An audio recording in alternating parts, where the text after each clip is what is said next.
Na Europa, moradores dos países mais atingidos pela pandemia começam aos poucos a retomar suas vidas, só que de forma bem diferente, como mostra o repórter Peterson Isidoro.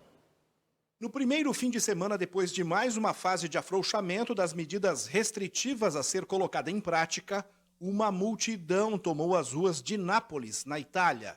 Apesar do uso de máscaras, os moradores lotaram as ruas, as lojas e as calçadas da orla, sem obedecer o distanciamento social exigido pelas autoridades. Não muito longe dali, nas praias de Palermo, a polícia italiana precisou agir para retirar as pessoas da areia.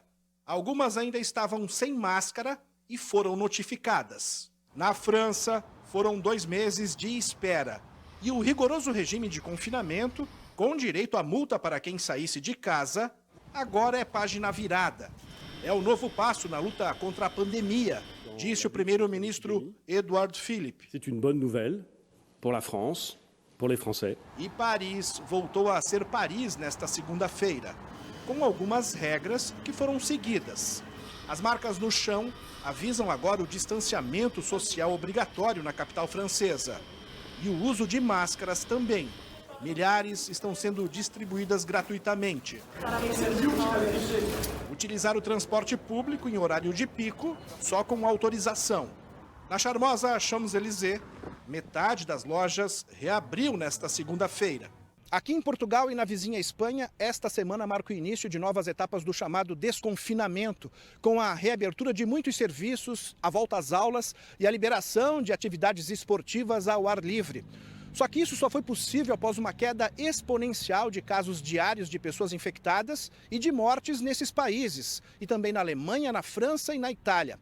Para alguns dos principais líderes europeus, é a hora de voltar as atenções para a recuperação da economia, com a retomada imediata de alguns setores importantes, como a indústria.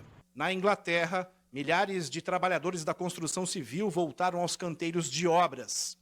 E o movimento nas ruas de Londres foi acima do normal desde o início da pandemia. Depois de sofrer fortes críticas por querer afrouxar demais as restrições, o primeiro-ministro Boris Johnson disse nesta segunda no parlamento que o uso de máscaras é obrigatório em lugares fechados. Também garantiu que vai estender a quarentena. Aulas só em junho. Cafés, bares e hotéis não abrem antes de julho. Ao mesmo tempo, o premier incentivou as pessoas que não podem trabalhar de casa a reassumir seus postos. Não poderia haver erro maior do que comprometer tudo o que nós nos esforçamos para alcançar, indo longe demais e rápido demais. Peterson Isidoro de Portugal para o Rede TV News.